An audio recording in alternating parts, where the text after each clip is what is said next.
Hello, this is Joe Yuhan here with a new and improved version of the hip flexor quad couch stretch. So the conventional version, which is pretty good, has you doing a quad and hip flexor stretch where you put your foot up on a couch, kneel on the ground, and then wind this back leg and shift forward.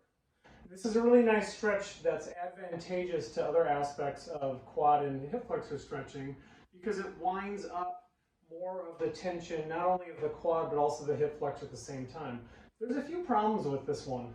And the biggest one is that I like to prescribe this stretch to my knee pain patients. Well, I can't have them kneeling on a tender kneecap.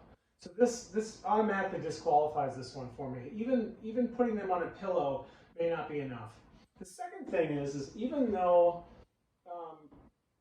I've got this forward leg offering some protection, there still is a tendency that I can get into a lumbar extended position.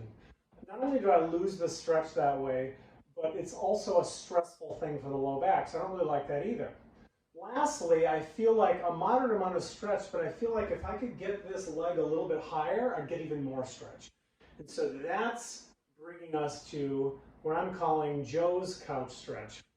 This was actually adapted from a couple of my mentors, Greg and Vicki Johnson, as a way to stretch quad and hip flexor while preserving lumbar neutral and taking pressure off of the knee. So rather than kneeling up on the couch, we're going to go beside the couch. So what you're going to do, the top leg is going to be the stretch leg, and you're going to lie parallel to the couch. And so I'm lying parallel, and so I'm going to take my top leg, I'm going to bend it, and I'm going to hook it onto the couch. You can also do this against a wall. If you do, I recommend having a pair of shoes on. But you don't need shoes if you're using a couch. You can just secure your toes up on the couch. So now that's a pretty good stretch already. And as you can see, I'm not kneeling on my knee. But if I really want to wind it up in the maximal sort of reciprocal fascial tension that we find in running, I'm going to take this bottom leg and I'm going to cinch it as high as I can get it. So now you can kind of barely see that down here, but I've got my bottom leg as high as it'll go, almost like a sprint position, and then my rear leg is in a straight line, and that's really the ideal, straight line from ear to my knee.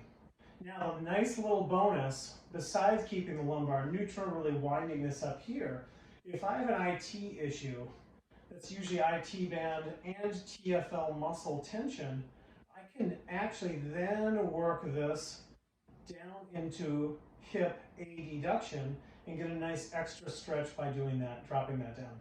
I can also then take my arm overhead and reach to get a nice whole body fascial stretch. So try this stretch, Joe's couch stretch, as a way to really maximize that hip opening with no back stress and no knee stress.